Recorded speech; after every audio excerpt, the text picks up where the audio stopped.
ಮಂಗಳೂರಲ್ಲಿ ಬಂಟ್ವಾಳದಲ್ಲಿ ಇದೇ ಕೊನೆ ಧರ್ಮ ಚೈತನ್ಯ ಯಾತ್ರೆ. ಯಾಕೆ ಅಂದರೆ ಇದಾದ ಮೇಲೆ ನಾನು ಎಲ್ಲ ಜಿಲ್ಲೆಗಳಿಗೂ ಹೋಗಿ ಬಂದಿದ್ದೀನಿ. 31 ಜಿಲ್ಲೆಗಳಲ್ಲಿ ಆಗಿರ್ತಕ್ಕಂಥ ಅಷ್ಟೂ ಜನಕ್ಕೆ ಎಲ್ಲೆಲ್ಲಿ ಹೋಗೋಕ್ಕಾಗಿಲ್ವೋ ಆ ತಾಲೂಕುಗಳಿಗೆ ವಿಚಾರಗಳನ್ನು ತಿಳಿಸಿದ್ದೀನಿ. ನನ್ನ ಮುಖಾರ ಆಗಿರ್ತಕ್ಕಂಥ ಕರ್ತವ್ಯಗಳನ್ನು ನಾನು ಮಾಡಿದ್ದೀನಿ. ನಿಮ್ಮೆಲ್ಲರ ಉಳಿವಿಗೋಸ್ಕರ, ಆ ಭಗವಂತನ ಅನುಷ್ಠಾನಕ್ಕೋಸ್ಕರ ನಾನೇನು ಯಾವುದೋ ಒಂದು ಸೇವೆಯನ್ನು ಮಾಡ್ತಾ ಇಲ್ಲ. ಬರೀ ಕಿಂಚಿತ್ ಅಳಿಲು ಸೇವೆ. ಹಿಮಾಲಯದಲ್ಲಿ 1180 ಋಷಿ ಮುನಿಗಳು ತಪಸ್ಸು ಮಾಡಿರೋದನ್ನ ಸಾಕ್ಷಾತ್ ಆ ಪರಮೇಶ್ವರನು ಹೇಳಿ ಕಳಿಸಿರ್ತಕ್ಕಂಥ ವಿಚಾರವನ್ನ ಇದನ್ನು ನಿಮಗೆ ಹೇಳ್ತಾ ಇದ್ದೀನಿ. ಇದು ಯಾವುದೇ ಕಾರಣಕ್ಕೂ ಒಂದು ಹಾಸ್ಯ ಅಲ್ಲ. ಕೆಲವ್ರಿಗೆ ಆಶ್ಚರ್ಯ ಆಗ್ಬೋದು, ಕೆಲವ್ರಿಗೆ ಏನೋ ಹೊಸದಾಗಿ ಹೇಳ್ತಾ ಇದ್ದಾರೆ ಅಂತ ಹೇಳ್ಬೋದು, ಕೆಲವರು ನಗ್ತಾ ಇರಬಹುದು, ಕೆಲವರು ಅಯ್ಯೋ ಏನಾದಾಗ ನೋಡ್ಕೊಳ್ಳೋಣ ಅಂತ ದುರಹಂಕಾರದಿಂದ ಇರ್ಬೋದು. ಆದರೂ ಆಗೋದು ಖಚಿತ, ಇದು ಸತ್ಯ. ನೀವು ಯಾವ ದೇವರನ್ನ ಪೂಜೆ ಮಾಡಿ ಏನೇ ಮಾಡ್ಕೊಳ್ಳಿ, ಜಗತ್ತಲ್ಲಿ ಪ್ರಳಯವಾಗೋದು ಖಚಿತ. ಇನ್ನು ಕೇವಲ 8 ತಿಂಗಳಲ್ಲಿ ಸೂರ್ಯನು ಮೊನ್ನೆ ದಿವಸ ಫೆಬ್ರವರಿ 2ನೇ ತಾರೀಕಿಗೆ ವಿಶೇಷವಾಗಿ ಅಗ್ನಿಯನ್ನ ಉಗಿದು ಬಿಟ್ಟಿದ್ದಾನೆ, ಅಕ್ಷಿ ಎಂದಿದ್ದಾನೆ ಅಷ್ಟೇ. ಅದು ನಮ್ಮ ಭೂಮಿ ಭಾರತ ದೇಶವನ್ನ ಸೇರಕ್ಕೆ, ಆ ಭೂಮಂಡಲವನ್ನ ಸೇರಕ್ಕೆ ಕೇವಲ ಸೆಪ್ಟೆಂಬರ್, ಅಕ್ಟೋಬರ್, ನವೆಂಬರ್, ಡಿಸೆಂಬರ್ ಇದು 4 ತಿಂಗಳಲ್ಲಿ ಬಂದು ಮುಟ್ಟತ್ತೆ ಭಾರತ ದೇಶ ಮತ್ತು ಭೂಮಂಡಲನ. ಇಡೀ ಜಗತ್ತಲ್ಲಿ ಕರೆಂಟ್ ಹೊರಟೋಗುತ್ತೆ. ಪ್ರತಿಯೊಬ್ಬನಿಗೂ ಯಾವ ಕಾಲಕ್ಕೂ ಮೊಬೈಲ್ಗಳು ವರ್ಕ್ ಆಗಲ್ಲ. ನಾನು ಈ ಕೂತ್ಕೊಂಡು ಮಾತಾಡ್ತಾ ಇದ್ದ ಮೈಕ್ಗಳು ವರ್ಕ್ ಆಗಲ್ಲ. ಯಾರ ಮನೇಲೂ ವಿದ್ಯುತ್ ಇರಲ್ಲ. ಇಡೀ ಜಗತ್ತಲ್ಲಿ ಯಾವ ಸಾಫ್ಟ್ವೇರ್ ಕಂಪನಿಗಳು ಇರಲ್ಲ. ನೀವುಗಳು ಏರೋಪ್ಲೇನ್ ಓಡಾಡೋಕ್ಕೆ ಏರೋಪ್ಲೇನ್ಗೆ ಸಿಗ್ನಲ್ ಸಿಗಲ್ಲ. ಎಲೆಕ್ಟ್ರಿಕ್ ಟ್ರೈನಲ್ಲಿ ಹೋಗಬೇಕಾದ್ರೆ ಟ್ರೈನ್ಗಳು ನಿಂತು ಹೋಗುತ್ತೆ. ಬಸ್ಗಳಿಗೆ ಹೋಗಬೇಕಾದ್ರೆ ಡೀಸೆಲ್ಗಳು ಎಷ್ಟು ಜನ ಸ್ಟಾಕ್ ಇಟ್ಕೊಂತೀರಾ? ಇರೋಷ್ಟು ದಿವಸ ಇಟ್ಕೊಂತೀರಾ ಅಷ್ಟೇ ವಿನಃ ನಿಮ್ಮೆಲ್ಲರಿಗೂ ಹಳೆ ಗಂಡನ ಪಾದವೇ ಗತಿ. ಇದು ಸತ್ಯ. ಲ್ಯಾಂಟಿನ್ ಲ್ಯಾಂಪು, ಮನೆ ಒಳಗೆ ಒಳ್ಳೆ ಉಂಡ್ಲಿ ಉಡಿ, ಸೌದೆ ಅಡಿಗೆಗಳು, ಇದೇ ಖಚಿತ. ಅದೇನೋ ಆ ಕಾಲದವರಾದರೂ ಅನುಭವ ಪಟ್ಟಿದ್ದೀರಾ. ಎಷ್ಟೋ ಜನ ಮನೆ ಒಳಗೆ ಇದನ್ನೆಲ್ಲ ಒಟ್ಟು ಕುಟುಂಬ ಇದ್ದಾಗ ಯೋಚನೆ ಮಾಡ್ಕೊಂಡು ಅವ್ರಿಗೆಲ್ಲ ಅನುಭವ ಆಗಿದೆ.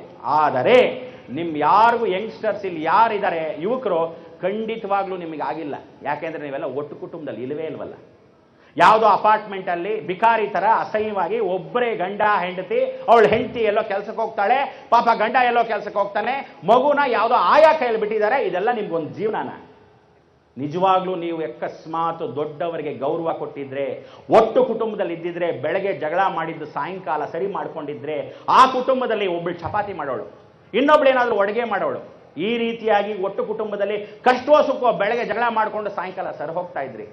ಈ ಕುಟುಂಬಗಳಲ್ಲಿ, ಈ ಯುವಕ ಪೀಳಿಗೆಯಲ್ಲಿ ಇವತ್ತು ಮದುವೆ 8 ಲಕ್ಷ ಜನಕ್ಕೆ ಪ್ರತಿದಿನ ಡೈವರ್ಸ್ಗಳಾಗ್ತಿದೆ ಹೈಕೋರ್ಟಲ್ಲಿ. ಇವತ್ತಿನ ದಿವಸ ಮದುವೆಗೆ ಶ್ರೇಷ್ಠತೆ ಅನ್ನೋದು ಎಲ್ಲಿದೆ? ಒಂದು ಚೂರು ಸಂಸ್ಕಾರ ಇಲ್ಲದೆ ಇರತಕ್ಕಂಥ ಈ ಸನಾತನ ಧರ್ಮದಲ್ಲಿ, ಮೌಲ್ಯಗಳಲ್ಲಿ ಪ್ರತಿಯೊಬ್ಬನು ಸಾಧು ಸಂತರ ಎಲ್ಲ ಅವ್ರ ಮಠಗಳು ನೋಡ್ಕೊತಾ ಇದ್ದಾರೆ ಹೊತ್ತು ನಮ್ಗೆ ಎಷ್ಟು ಬರುತ್ತೆ ದುಡ್ಡು? ಸರ್ಕಾರದಿಂದ ಬಾಯಿ ಮುಚ್ಚಿದ್ರೆ ಎಷ್ಟು ದುಡ್ಡು ಬರುತ್ತೆ? ಈ ಹಾಳು ಸರ್ಕಾರ ದರಿದ್ರದವರು ಎಷ್ಟು ಜನ ಇದ್ದಾರೆ ಅಂದ್ರೆ ಪ್ರತಿಯೊಬ್ಬನು ರಾಜಕೀಯ ಕುತಂತ್ರದಿಂದಾನೇ ಇದ್ದಾನೆ ಹೊರತು ನಿಮ್ಮನ್ನು ಯಾರು ಕಾಪಾಡಕ್ಕೆ ಯಾವ ನನ್ನ ಮಗನೂ ಬರಲ್ಲ. ಬರೋದು ನಿಮಗೆ ಭಗವಂತ ಒಬ್ಬನೇ. ನೀವು ನಂಬಿಕೊಳ್ಳತಕ್ಕಂಥ ದೇವರೊಬ್ಬನೇ ನಿಮಗೆ ಭಗವಂತ. ಆದರೆ ಯಾವ ಕಾಲಕ್ಕೂ ತಿಳ್ಕೊಳ್ಳಿ, ಜೀವನ ಪರ್ಯಂತ ನೀವೆಲ್ಲ ಹುಟ್ಟು ಬಂದಿರೋದು ಆ ಪರಮಾತ್ಮನಿಂದ. ಕೊನೆ ಕಾಲಕ್ಕೆ ಕೆಳಗೆ ಬೀಳ್ತಾ ಇದ್ದೀನಿ ಅಂತ ಹಿಡ್ಕೊಳ್ಳೋದು ಆ ಭಗವಂತ ಒಬ್ಬನೇ. ಯಾರು ಬಂದು ಮಾಡ್ಕೊಳ್ಳಲ್ಲ ನಿಮಗೆ. ಅವ್ರವ್ರ ಕೆಲಸ ಅವ್ರವ್ರು ನೋಡ್ಕೊಂತಾರೆ ಹೊರತು ಅವನಿಗೆ ಎಷ್ಟು ಬರ್ತಿದೆ, ಟೇಬಲ್ ಮೇಲೆ ಎಷ್ಟು ಬರ್ತಿದೆ ಲಂಚ, ಕೆಳಗಡೆ ಎಷ್ಟು ಬರ್ತಾ ಇದೆ ಲಂಚ, ಎಷ್ಟು ಜನರನ್ನು ಹಾಳು ಮಾಡೋಣ, ಇದು ಕಲಿಯುಗದ ಪರಿಸ್ಥಿತಿ. ಇದು ಸತ್ಯವಾಗಿ ನಡೆಯುತ್ತೆ. ಇನ್ನು ಕೇವಲ 8 ತಿಂಗಳಲ್ಲಿ ಈ ಕಾಲಕ್ಕೆ ನಿಮಗೆ ಕರೆಂಟ್ಗಳು ಇಲ್ಲದೆ ಇರತಕ್ಕಂಥ ಅವಕಾಶ ನಡೆಯುತ್ತೆ. ಏನು ಮಾಡ್ತೀರಾ ಅವಾಗ?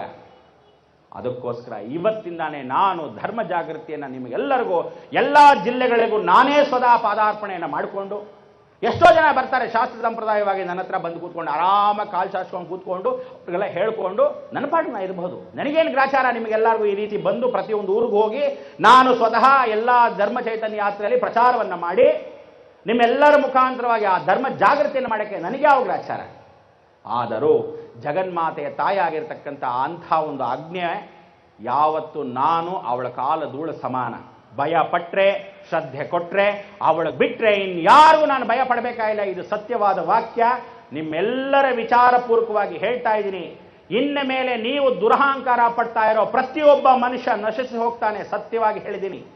ಅದರಲ್ಲೂ ಈ ದಕ್ಷಿಣ ಕನ್ನಡದಲ್ಲಿ ಬಹಳ ಜನಕ್ಕೆ ಏನಂದ್ರೆ ಟಿವಿ ಕಾರ್ಯಕ್ರಮ ನೋಡ್ತಾ ಇದ್ದಾಗ ಗುರುಗಳು ಟಿವಿಲಿ ಬೈತಾರೆ ಅಂತ ಹೇಳ್ತೀರಾ ಹೊರತು ಒಬ್ಬರಿಗೆ ಕೆಲವರಿಗೆ ಕೇಳ್ರಪ್ಪ ಅಂದ್ರೆ ಕೇಳ್ತಾರೆ, ಕೆಲವರಿಗೆಲ್ಲ ಏಯ್ ಕೇಳ್ರೋ ಅಂದ್ರೆ ಕೇಳ್ತಾರೆ. ಇನ್ನೊಂದಷ್ಟು ಜನಕ್ಕೆ ಜಾಡ್ಸ್ ಒದ್ರೇನೆ ಕೇಳೋದೇ ಹೊರತು ಯಾವ ಕಾಲಕ್ಕೂ ಬುದ್ಧಿ ಬರಲ್ಲ. ಅಂಥ ಒಂದು ಸಂದರ್ಭದಲ್ಲಿ ಅವರವರಿಗೆ ಇಂಥ ರೀತಿ ಪಾಠವನ್ನೇ ಮಾಡಬೇಕು ಅನ್ನೋದೇ ಉದ್ದೇಶ ಹೊರತು ಮನಸ್ಸಲ್ಲಿ ಯಾವ ಕಾಲಕ್ಕೂ ಕಲ್ಮಶ ಇಟ್ಕೊಂಡಿರ್ತಕ್ಕಂಥವನು ಯಾವ ವ್ಯಕ್ತಿನೂ ಇಡುವ ತನಕ ಜಗತ್ತಲ್ಲಿ ನಾನು ಸ್ಪಷ್ಟೀಕರಣ ಪಡಿಸ್ತೀನಿ, ನಿಮಗೆಲ್ಲರಿಗೂ ಆಶ್ವಾಸನೆ ಕೊಡ್ತೀನಿ, ಆ ಜಗನ್ಮಾತೆಯನ್ನು ಬಿಟ್ಟರು ನಿಮ್ಮನ್ನು ಯಾರೂ ಕಾಪಾಡೋದಿಲ್ಲ.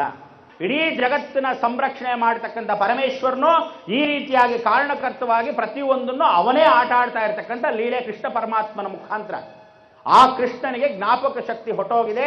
ಆ ದ್ವಾಪರ ಯುಗದಲ್ಲಿ ಗಾಂಧಾರಿ ಹಾಕಿರತಕ್ಕಂಥ ಶಾಪ, ಗಾಂಧಾರಿ 3 ಶಾಪವನ್ನು ಹಾಕಿದ್ಲು. ಕೃಷ್ಣ ಧರ್ಮ ಧರ್ಮ ಧರ್ಮ ಅಂತ ಏನು ಒದ್ದಾಡ್ತಿದೆ ಇವತ್ತಿನ ದಿವಸ, ಆ ಧರ್ಮವೆಲ್ಲ ಕಲಿಯುಗದಲ್ಲಿ ಅಧರ್ಮವಾಗಿ ಮೂಡ್ಲಿ ಅಂತ. ಅದಕ್ಕೋಸ್ಕರ ನೀವುಗಳು ಎಷ್ಟೇ ಪೂಜೆ ಪುನಸ್ಕಾರ ಮಾಡಿ ನಿಮ್ಮ ಕಷ್ಟ ತಪ್ಪಿದ್ದಿಲ್ಲ. ಅದೇ ದರೋಡೆಕೋರರಾಗಿರ್ತಕ್ಕಂಥವ್ರು, ಹಗಲ್ದರೆ ಮಾಡ್ತಕ್ಕಂಥವ್ರು, ಎಷ್ಟೋ ಜನ ಕೊಲೆ ದರೋಡೆ ಮಾಡ್ತಿರ್ತಕ್ಕಂಥವ್ರು, ಎಲ್ಲರೂ ಅನ್ಯಾಯಗಳು ಯಾರ್ಯಾರು ಮಾಡ್ತಿದ್ದೀರಾ ಎಲ್ಲರೂ ಚೆನ್ನಾಗಿರ್ತಾರೆ. ಯಾತಕ್ಕೆ ಅಂದರೆ ಕಲಿಯುಗದಲ್ಲಿ ಗಾಂಧಾರಿ ಹಾಕಿರೋ ಶಾಪ ಏನೋ, ಕೃಷ್ಣ ಧರ್ಮ ಅನ್ನೋದು ಕಲಿಯುಗದ ಅಧರ್ಮವಾಗಲಿ, ಮೊದಲನೇ ಶಾಪ.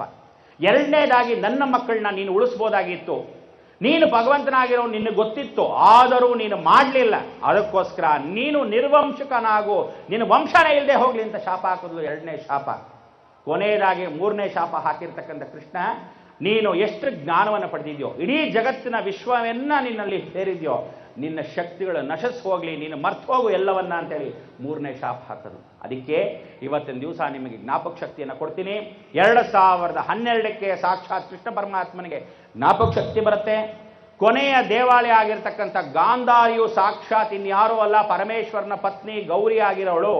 ಗೌರಿ ಗಾಂಧಾರಸ್ಯ ಅಂತಲೇ ಹೇಳೋದು. ಇವತ್ತಿನ ದಿವಸ ಎಲ್ಲಿ ನ್ಯಾಯಾಲಯದಲ್ಲಿ ನೋಡ್ತಾ ಇದ್ದೀರೋ, ತಕ್ಕಡಿ ಹಿಡ್ಕೊಂಡಿದ್ದೀರೋ, ಆ ಧರ್ಮದೇವತೆ ಕಣ್ಣನ್ನು ಮುಚ್ಕೊಂಡಿದ್ದಾಳೋ ಅವಳೇ ಸಾಕ್ಷಾತ್ ಗೌರಿ. ಆ ಧರ್ಮದೇವತೆ ಹೇಳ್ತಾ ಇದ್ದಾಳೆ, ಇನ್ನ ಮೇಲೆ ಈ ಕಲಿಯುಗದಲ್ಲಿ ನನ್ನ ದೇವಾಲಯ ಯಾವತ್ತು ನಿರ್ಮಾಣವಾಗುತ್ತೋ ಆವತ್ತು ಕೃಷ್ಣ ಪರಮಾತ್ಮನಿಗೆ ಶಾಪ ವಿಮೋಚನೆ. ನೀವೆಲ್ಲ ಬಹಳ ಜನ ದಕ್ಷಿಣ ಕನ್ನಡದಲ್ಲಿರ್ತಕ್ಕಂಥವ್ರು ಎಲ್ಲರೂ ವೆಂಕಟರಮಣ ವೆಂಕಟರಮಣ ವೆಂಕಟರಮಣ ಅಂತೀರ, ಫೈನಾನ್ಸ್ಗೋಸ್ಕರ, ಬರೀ ಕೇವಲ ಫೈನಾನ್ಸ್ ಮಿನಿಸ್ಟರ್ಗೋಸ್ಕರ. ಕಾಂಚಣಂ ಕಾರ್ಯಸಿದ್ಧಿ ಅಂದ್ಕೊಂಡಿದ್ದೀರ. ಜೀವನದಲ್ಲಿ ಕಾಂಚನ ಒಂದೇ ಅಲ್ಲ, ಮನಸ್ಸಿರಬೇಕು. ಜೀವನದಲ್ಲಿ ಪ್ರತಿಯೊಬ್ಬನಿಗೂ ಅಹಂಭಾವ ಅನ್ನೋದಿರಬಾರ್ದು. ಲಕ್ಷ್ಮಿ ಕಾಲಚಕ್ರ ಇದ್ದ ಹಾಗೆ, ಒಂದು ಸಲ ಕಣ್ಣು ಮುಚ್ಚಿದ್ರೆ ಕಾಲಚಕ್ರವನ್ನು ತಿರ್ಗಾ ಹಾಕ್ಬಿಡ್ತಾಳೆ. ಬಡವನ ಮನೆಗಾದ್ರೂ ಹೋಗ್ತಾಳೆ, ದಾರಿದ್ರ ಮನೆಗಾದ್ರೂ ಹೋಗ್ತಾಳೆ, ಒಳ್ಳೆಯವನ ಮನೆ ಬಿಟ್ಬಿಡ್ತಾಳೆ. ಮನಸ್ಸಿರಬೇಕು ಮೊದಲಾಗಿ. ಅದಕ್ಕೋಸ್ಕರ ಇದೇ ಕಲಿಯುಗದ 2012ರಲ್ಲಿ 2ನೇ ಘಟನೆ ನೋಟ್ ಮಾಡ್ಕೊಳ್ಳಿ. ಪ್ರತಿಯೊಬ್ಬನು ಜ್ಞಾಪಕ ಇಟ್ಕೊಳ್ಳಿ. ಯಾವ ಕಾಲಕ್ಕೂ ಈ ದಿನ ನೀವುಗಳು ಇನ್ನು ಮರೆಯಕ್ಕಾಗದೇ ಇರತಕ್ಕಂಥ ಇತಿಹಾಸವನ್ನ ಪುಟದಲ್ಲಿ ಬರೆದಿಟ್ಕೋಬೇಕು. ಇದು ಯಾವ ಕಾಲಕ್ಕೂ ಸುಳ್ಳು ಅಂತ ಆಗಕ್ಕೆ ಸಾಧ್ಯವೇ ಇಲ್ಲ. ಜಗತ್ ವಿಶೇಷವಾಗಿರ್ತಕ್ಕಂಥದ್ದೇನು ಅಂದರೆ, ಬಾಂಬೆ ಹತ್ರ ಸಾಕ್ಷಾತ್ ಲಕ್ಷ್ಮಿ ಕೂತಿದ್ದಾಳೆ, ಪಶ್ಚಿಮದಲ್ಲಿ ಸಮುದ್ರದಲ್ಲಿ ಸೇರಿದಾಳೆ ಮಹಾಲಕ್ಷ್ಮಿ. ಇದೇ ಶ್ರೀಮನ್ನಾರಾಯಣ ಏನು ತಿರುಪತಿಯಲ್ಲಿದ್ದಾನೆ, 2005ಕ್ಕೆ ಹೊರಟೋಗಿದೆ ಶಕ್ತಿ, ಅವನು ಬಂದು ಈ ಕಲಿಯುಗದಲ್ಲಿ ಲಕ್ಷ್ಮಿಯನ್ನು ಸೇರ್ತಕ್ಕಂಥ ಒಂದು ಸಮಯ. ಅವರಿಬ್ಬರ ಮಿಲನಕ್ಕೋಸ್ಕರನೇ ಈ ಪ್ರಕೃತಿಯ ಲಯ, ಆ ಸಂತೋಷ, ಆ ಜಗತ್ತಲ್ಲಿ 300 ಮುಕ್ಕೋಟಿ ದೇವತೆಗಳೆಲ್ಲ ಭೂಮಿಗೆ ಇಳಿದು ಬರ್ತಾ ಇದ್ದಾರೆ. ಇದು ಸತ್ಯ 2012ಕ್ಕೆ ನಡೆಯುತ್ತೆ. 3ನೇದಾಗಿ ಸಾಕ್ಷಾತ್ ಕೈಲಾಸದಲ್ಲಿರ್ತಕ್ಕಂಥ ಪರಮೇಶ್ವರನು ದಕ್ಷಿಣಕ್ಕೆ ಇದೇ ಮೈಸೂರು ಡಿಸ್ಟ್ರಿಕ್ಟು ಕೊನೆಯ ತುದಿಯಲ್ಲಿ, ಬೆಂಗಳೂರು ಡಿಸ್ಟ್ರಿಕ್ಟು ಕೊನೆಯ ತುದಿಯಲ್ಲಿ ಅದೇ ಮಧ್ಯಬಿಂದು, ಅಲ್ಲಿ ಬಂದು ಚಾಮುಂಡೇಶ್ವರಿಯ ಸಾನ್ನಿಧ್ಯವನ್ನ ಸೇರ್ಬಿಡ್ತಾನೆ ಪರಮೇಶ್ವರ. ಗಂಗೇಟ ಯಮುನೆ ಚೈವ ಗೋದಾವರಿ ಸರಸ್ವತಿ ನರ್ಮದಾ ಸಿಂಧು ಕಾವೇರಿ ಅಂತ ಹೇಳಿ 7 ನದಿಗಳು. ಗಂಗಾ ಯಮುನಾ ಗೋದಾವರಿ ಸರಸ್ವತಿ ನರ್ಮದಾ ಸಿಂಧು 6 ನದಿಗಳು ಮೇಲ್ಗಡೆ. ಆದರೆ ಕಾವೇರಿ ಒಬ್ಬಳೇ ಕೆಳಗಡೆ ಇದ್ದಾಳೆ. ಇವಳಿಗೆ ಶಕ್ತಿ ಕೊಡಕ್ಕಾಗದಿದ್ದ ಪಕ್ಷದಲ್ಲಿ ಏನು ಮಾಡ್ತೀಯ ಪರಮೇಶ್ವರ? ನಾನು ಒಬ್ಬಳೇ ನದಿ ಆಗಿದ್ದೀನಿ ಅಂದರೆ ಯೋಚನೆ ಮಾಡಬೇಡ. ಅಗ್ನಿ ವಾಯು ಜಲ ಭೂಮಿ ಆಕಾಶಕ್ಕೆ ನಾನು ಪಂಚಲಿಂಗವಾಗಿರ್ತೀನಿ. ಕೊನೆಯ ಕಲಿಯುಗದ ಅಂತ್ಯಕಾಲಕ್ಕೆ ನಾನು ಸ್ವತಃ ಬಂದು ದಕ್ಷಿಣವನ್ನು ಸೇರ್ತೀನಿ. ಇದು ಸತ್ಯ. ಅದಕ್ಕೋಸ್ಕರ ಡೆಲ್ಲಿ ಮುಳುಗೋಗುತ್ತೆ, ಯಮುನಾ ಮುಚ್ಚಿಬಿಡುತ್ತೆ, ಉಜ್ಜಯಿನಿ ಮಹಾಕಾಳೇಶ್ವರನವರೆಗೂ ಇಡೀ ಭಾರತ ದೇಶ ನೀರೊಳಗೆ ಇರುತ್ತೆ. ಇದು ಸತ್ಯ. ಗಂಗೆ ಒಣಗೋಗ್ತಾಳೆ. ಯಾಕೆ ಅಂದರೆ ಪ್ರತಿ ವರ್ಷ 5 ಅಡಿಗಳು ಮುಳುಗ್ತಾ ಇತ್ತು. ಇವತ್ತು ಒಂದು ದಿವಸಕ್ಕೆ 5 ಅಡಿ ಮುಳುಗ್ತಾ ಇದೆ ಹಿಮಾಲಯ ಪರ್ವತ. ನಿಮಗೆ ಯಾರಿಗೂ ಅದ್ರಿಗೆ ಅರಿವಿಲ್ಲ, ಯಾರಿಗೂ ಜ್ಞಾಪಕ ಶಕ್ತಿ ಇಲ್ಲ. ಯಾವ ಟಿವಿಯಲ್ಲಿ ನೋಡಿದ್ರು ಈ ಕಡೆ ಕಿವಿಯಲ್ಲಿ ಹಾಕೊಂತೀರಾ, ಆ ಕಡೆ ಬಿಟ್ಟು ಬಿಸಾಕ್ಬಿಡ್ತೀರ. ಗಮನ ಇಲ್ಲ. ಯಾಕೆಂದ್ರೆ ನನ್ನ ಮಗನಿಗೆ ಮದುವೆ ಆಗಿಲ್ಲ, ನನ್ನ ಮಕ್ಕಳು ಇಲ್ಲ, ಇದೇ ಯೋಚನೆ ಮಾಡ್ತಾ ಇದ್ರೆ ಜೀವನ ಪರ್ಯಂತ ಜಗತ್ ಯೋಚನೆ ಯಾವನು ಮಾಡೋನು?